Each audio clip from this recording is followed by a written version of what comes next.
This story is titled, Disowned My Dad and His Wife When They Tried to Erase Late Mom's Existence. Now they show up demanding to see their grandchild. Hey Reddit, I need to get this off my chest.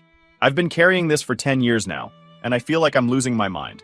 Maybe some of you can relate, or maybe you'll just think I'm being dramatic, but either way, here's my story. My mom passed away when I was 14. She was my rock, my best friend, and honestly, the only parent I really connected with. My dad? He wasn't a bad guy or anything, but we were never close. He was the kind of dad who showed love through things like paying bills and making sure the house was running, but emotional support? That was all mom. When she died, I was shattered. It wasn't a sudden thing. She'd been sick for a while, but knowing it was coming didn't make it easier. I spent weeks barely eating, barely sleeping, just existing in this fog of grief. I thought my dad would step up, that maybe losing mom would force us to lean on each other. Instead, he did the opposite. 2 months after her funeral, he started dating someone. I didn't even know he was seeing anyone until I came home from school one day and found a stranger in our kitchen. She was pouring coffee like she owned the place, laughing at some joke my dad made. I froze. She turned to me with this big fake smile and said, "You must be my name. I've heard so much about you." I couldn't even respond. I just stared at her, then at my dad. He had this look on his face, like he was waiting for me to say something nice. Instead, I just walked to my room and slammed the door. Things escalated quickly from there. Within 4 months of mom's passing, this woman, let's call her Claire, moved in. I barely knew anything about her, and honestly, I didn't care to. To me, she was just an intruder, someone who didn't belong. And then, the real kicker. On my 15th birthday, my dad and Claire announced their engagement at my birthday dinner, as if it was supposed to be some kind of gift. I remember sitting there, staring at them in disbelief. My dad looked so happy, like he genuinely thought I'd be excited about this. Claire was practically glowing, holding out her hand to show off the ring. "Isn't this great?" my dad said. I didn't even answer. I stood up, grabbed the cake they got me, and dumped it onto the floor. "I don't want this," I said, my voice shaking. Then I walked out. I didn't go back for 2 days. I stayed with a friend, ignoring the dozens of calls and texts from my dad. When I finally came home, things were different. The first thing I noticed was that all the pictures of my mom were gone. The ones in the living room, the hallway, even the ones in the kitchen, vanished. Her stuff too. The coat she always left by the door, the books she kept on the coffee table, the little knickknacks that made the house feel like home, all gone. "What happened to mom's stuff?" I asked. My dad barely looked up from the newspaper he was reading. "We're moving forward," he said, like that was supposed to be an explanation. I didn't let it go. I started searching the house, opening closets and drawers, trying to find anything that was hers. Most of it was gone, but I managed to salvage a few things. A photo album, a bracelet she used to wear, and one of her favorite scarves. I hid them in my room, terrified that Claire would find them and throw them away. They even tried to force me to celebrate Claire's birthday, while ignoring my mom's. One time, I mentioned wanting to do something small for mom's birthday, just lighting a candle or something, and my dad completely shut me down. "We need to move on," he said, like it was that simple. I started to feel like a stranger in my own home. The house that used to feel warm and safe now felt cold and foreign. I avoided being there as much as I could, spending more time at friends' houses or staying late at school. By the time I was 16, I'd stopped talking to Claire altogether. If she asked me something, I'd give her a one-word answer. If she tried to start a conversation, I'd ignore her. It wasn't mature, but I didn't care. She wasn't my mom, and I wasn't going to pretend she was. My dad hated it. He'd lecture me about how I was being disrespectful, how I was ruining the family dynamic. One time, he even threatened to kick me out if I didn't get with the program. But I knew he wouldn't follow through. He might have been a lot of things, but he wasn't that kind of dad. The breaking point came when I turned 18.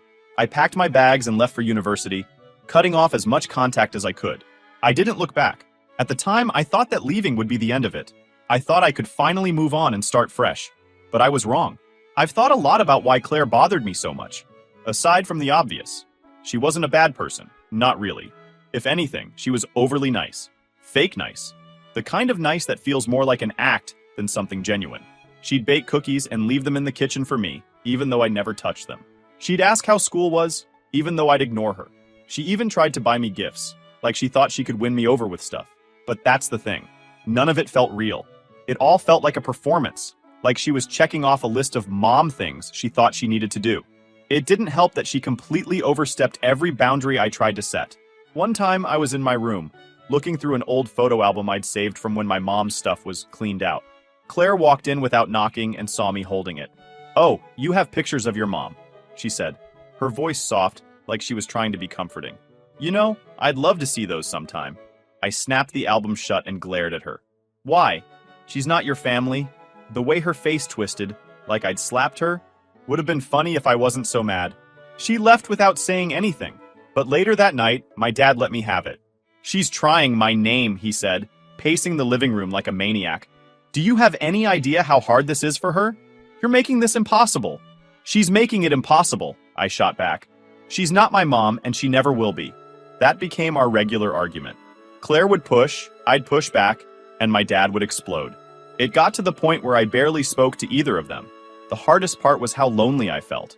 I didn't have siblings to back me up, and most of my friends didn't really get it. They'd say things like, "At least your dad's happy," or "Maybe she's just trying to help." They didn't understand that it wasn't about her being nice or not. It was about the fact that my dad didn't seem to care how much I was hurting. Every time Claire did something to try to bond with me, it felt like another attempt to erase my mom. She started decorating the house, swapping out my mom's favorite throw pillows and curtains for her own style. She rearranged the furniture, making it feel less like the home I grew up in, and more like some weird new place where I didn't belong. One day, I came home from school to find her painting the living room walls. They used to be this soft blue, my mom's favorite color, but now they were this ugly beige. I stood there in the doorway, staring at the wet paint, and for a second I couldn't breathe. "What do you think?" she asked, smiling like she'd just done something amazing. "I think it's awful," I said, walking past her and slamming my bedroom door. The beige walls stayed, of course. So did all the other little changes Claire made, each one chipping away at the memories of my mom. It was like she was on a mission to make sure nothing in that house reminded me of her. The thing that really set me off, though, was when Claire started introducing herself as my mom. We were at the grocery store one day, something my dad insisted we do together because it's what families do, when she ran into someone she knew. "This is my son," she said, gesturing to me with a proud smile. I froze. For a moment, I thought maybe I'd misheard her. But no, she'd actually called me her son. "I'm not her son," I said flatly. "She's my dad's wife." Claire's face went red, and the woman she was talking to looked super uncomfortable. My dad didn't say anything in the moment, but when we got home, he went off on me. "You embarrassed her," he said, his voice shaking with anger. "Do you have any idea how hard she's trying?" "I didn't ask her to try," I said. "She's not my mom, and I'm not going to pretend she is." That was the first time my dad threatened to kick me out. He didn't follow through, of course, but it was clear that our relationship was never going to be the same. Claire didn't stop introducing herself as my mom, though. If anything, she doubled down. At one point, she started telling people how proud she was of me, like she had anything to do with the person I was becoming. I started avoiding being home as much as I could. I stayed at school late, joined random clubs, hung out at friends' houses, anything to stay away from them. The less I saw of Claire, the better. By the time I was 18, I couldn't take it anymore. I packed my bags and left for university without so much as a goodbye. My dad tried to act like he was sad to see me go, but I could tell he was relieved.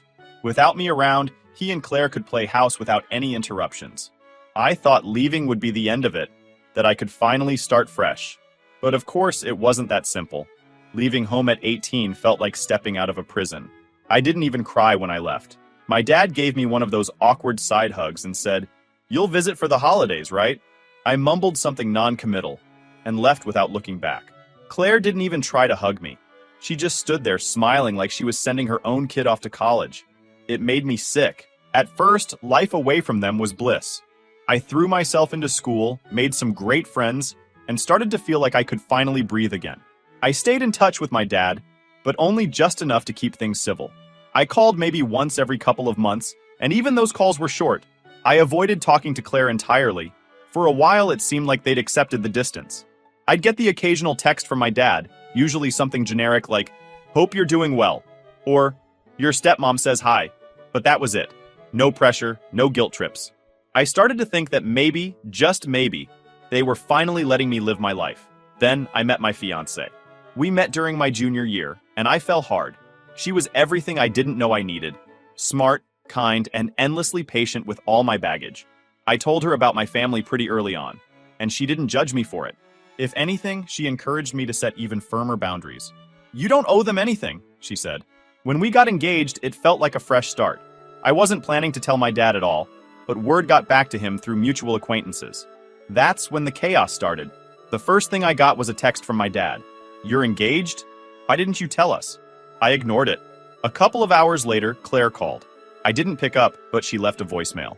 "Hi, honey," she said, her voice dripping with fake sweetness. "Your dad and I just heard the wonderful news. We're so happy for you and can't wait to meet your fiancé. Please call us back so we can celebrate together." I didn't call back. The next day, Claire posted on social media. It was this long, gushing post about how her son was getting married and how excited she was to be a grandma someday. She even included a picture of us from years ago, back when I still tolerated her presence. I lost it. I made my own post in response, short and to the point. I am not and never was her son, and she will not be a grandma to any of my future children. The fallout was immediate. My dad called me within minutes, yelling about how I disrespected Claire and embarrassed the family. I told him the truth, that Claire wasn't my family and never would be, and hung up. I thought that was the end of it, but I underestimated how stubborn they could be. A few months later, my fiancé and I found our dream home. It wasn't anything fancy, but it was perfect for starting a family. We were still settling in when my dad and Claire showed up unannounced. I have no idea how they got our address. To this day, I'm still not entirely sure. They knocked on the door, and when I opened it, there they were, standing on my porch with big smiles like nothing was wrong. "Can we come in?" Claire asked, holding a box of cookies like some kind of peace offering. "No," I said flatly. "You need to leave." My dad tried to argue, but I didn't give him a chance. "Turn around and go home," I said, then slammed the door in their faces. I thought that would be the end of it, but a week later, I found out they'd bought a house 5 minutes away from us. 5 minutes. It felt like a nightmare. They didn't call or text to say they were moving. They just showed up one day. When I found out, I confronted my dad over the phone. "Why would you move here?" I asked, barely keeping my voice steady. "We just want to be closer to you," he said, like it was the most reasonable thing in the world. "Claire misses you, and we want to be part of your life again." I hung up. The next few weeks were tense. Every time I went out, I felt like I had to look over my shoulder. Were they watching us? Waiting to run into me at the grocery store? It was exhausting. The final straw came when my fiancé and I were planning our birthing plan. We'd invited close family over for dinner to discuss the details, but one person stood out. My brother-in-law, who normally didn't get involved in stuff like this. He seemed nervous, fidgeting, and avoiding eye contact whenever the conversation turned to my parents. Finally, I couldn't take it anymore. "What's going on?" I asked. He froze. Then, after what felt like an eternity, he admitted that he'd been talking to my dad and Claire behind our backs. "They just want to know their grandchild," he said, as if that made it okay. My fiancé went ballistic. Her sister, his wife, sided with us and moved out that night, saying she couldn't stay with someone who'd betray family like that. The whole thing was a mess, but at least we found the leak. We've since locked down all our social media and changed the passwords to everything. It's not perfect, but it's a start. Update 1 point.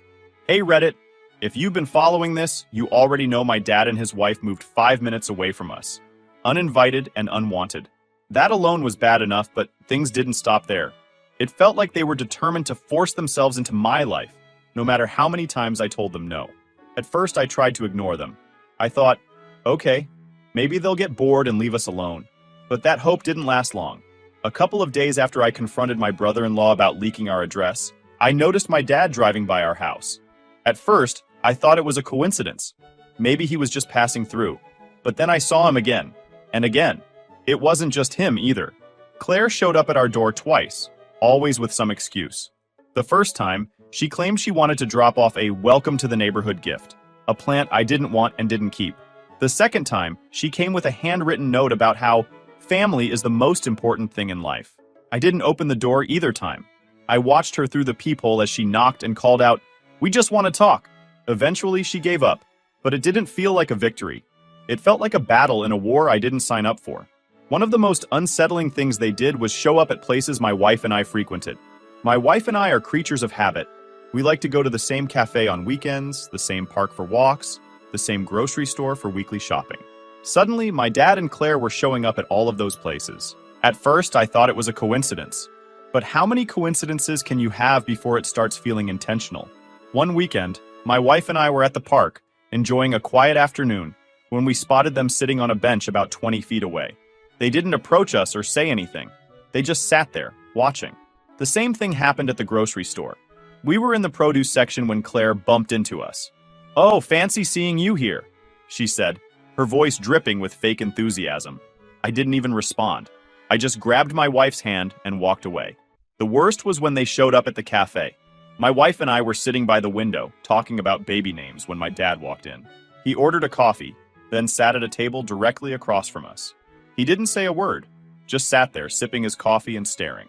That was the breaking point. As soon as we got home, I started looking into home security systems. The process of setting up security was a nightmare. Apparently, the demand for installation in our area was high, and the earliest appointment I could get was weeks away. In the meantime, I bought a cheap set of cameras and a doorbell cam to hold us over. One night, the doorbell cam caught something that chilled me to the bone. Around midnight, Claire came to our house. She didn't knock or ring the bell. She just stood there on the porch for a few minutes, looking at the door. Then she left. When I saw the footage the next morning, I felt sick. What was she doing? Why would she come to our house in the middle of the night? I showed the video to my wife, and we decided to call a lawyer. The lawyer told us what we already knew. Legally, there wasn't much we could do. My dad and Claire hadn't threatened us or trespassed. Moving 5 minutes away wasn't a crime, and neither was showing up at public places. The only thing I could do was send them a formal letter outlining my boundaries and consequences for breaking them. So that's what I did. The letter wasn't easy to write. I wanted to be clear, but not overly emotional. I stated that my wife and I wanted no contact, and that any attempts to communicate with us, show up at our house, or intrude on our lives would result in further legal action. Once the letter was written, my lawyer hand-delivered it to my dad. He even had the delivery recorded to avoid any claims of misunderstanding. After the letter was delivered, things went quiet for a while. No unannounced visits, no coincidental run-ins at the park or grocery store. It felt like a weight had been lifted, but I couldn't shake the feeling that it was temporary. The silence didn't mean they were gone. I knew they were still out there, just 5 minutes away, probably plotting their next move. In the meantime, my wife and I focused on preparing for the baby. We tightened security around the house, changed all our social media settings, and made a point to avoid our usual hangouts. It wasn't the ideal way to live, but it felt necessary.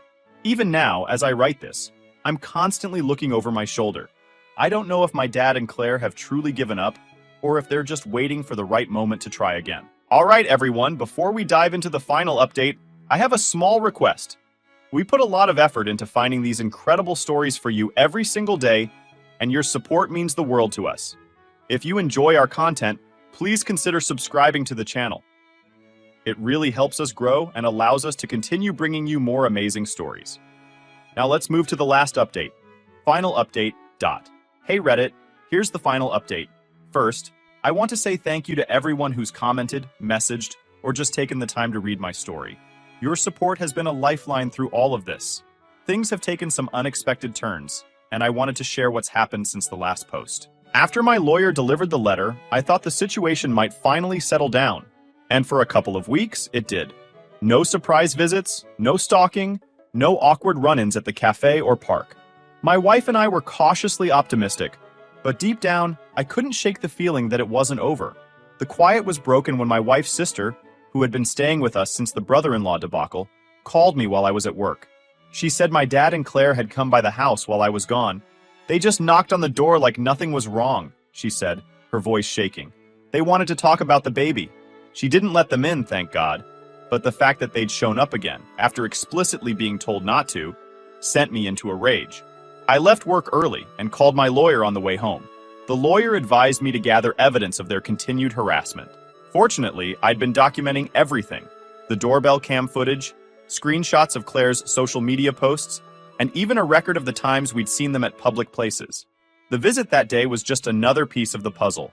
By this point, I was beyond fed up. I wasn't going to let them intrude on my family any longer. My wife was in her final weeks of pregnancy, and the stress was taking a toll on both of us. She was having trouble sleeping, and every time the doorbell rang, her anxiety spiked. This wasn't just about me anymore. It was about protecting my wife and our unborn child. One night, as I was reviewing the footage from our makeshift security cameras, I caught something that made my blood run cold. Around 2 a.m., Claire walked up to our house again. This time, she didn't just stand there. She tried the doorknob. Luckily, the door was locked, and she left after a few minutes. But that was the final straw. I called the police and filed a formal report. While they couldn't arrest her for trying the door, since there was no actual break-in, they took the report seriously and advised me to pursue a restraining order. Getting the restraining order was a process. As I've mentioned before, the legal system in our area isn't exactly quick to act unless there's a clear threat of violence. But with the evidence I'd gathered and the police report on file, I finally had enough to make a case. The restraining order was granted a few weeks later, just days before my wife went into labor. It prohibits my dad and Claire from coming within 500 feet of our house, my workplace, or any place where we might reasonably be expected to be. The timing couldn't have been better. My wife gave birth to our son, a beautiful, healthy little boy, shortly after the restraining order was issued. Holding him for the first time was like everything else in the world melted away. For the first time in years, I felt truly at peace. But the peace didn't last. Claire decided to challenge the restraining order. She claimed it was unfair and based on misunderstandings. Her argument? That she was just trying to rebuild a relationship with her son and prepare for her role as a grandmother. I couldn't believe the audacity. It wasn't enough for her to insert herself into my life. Now she was trying to fight a legal order to keep her away. Thankfully, the judge didn't buy her excuses. The restraining order was upheld, and the court even added stricter language to it after reviewing the doorbell cam footage of her late-night visits. Since then, things have been quiet. Too quiet. I know they're still out there, living just 5 minutes away, but they haven't tried to contact us again. I'd like to think they've finally realized I'm serious about keeping them out of my life, but I don't trust them enough to let my guard down. My wife and I have taken additional precautions to protect our family. We've upgraded our security system, installed floodlights, and even set up a system with our neighbors to keep an eye on each other's homes. Paranoid? Maybe. But after everything we've been through, I'd rather be overprepared than caught off guard. Now, we're focusing on moving forward. My wife and I are adjusting to life as new parents, and I'm doing everything I can to be the father my son deserves. I don't want him to grow up in a house filled with tension and resentment like I did. Looking back, I've realized that my relationship with my dad was doomed the moment he put Claire above me. Losing my mom was the hardest thing I've ever been through, and instead of supporting me, he chose to erase her memory and replace her with someone new. That's not something I can forgive, and it's not something I'm willing to subject my son to. Angry. To anyone out there dealing with toxic family members, I want you to know this. It's okay to set boundaries. It's okay to say no. Family isn't about blood. It's about the people who love and support you unconditionally. For me, that's my wife, my son, and the small circle of people who've stood by me through all of this. My dad and Claire might share my DNA, but they aren't my family. Thank you again, Reddit, for listening to my story. Your support has meant more to me than I can put into words. If anything changes, I'll be back with another update. But for now, I'm going to focus on my wife and son. Take care, everyone.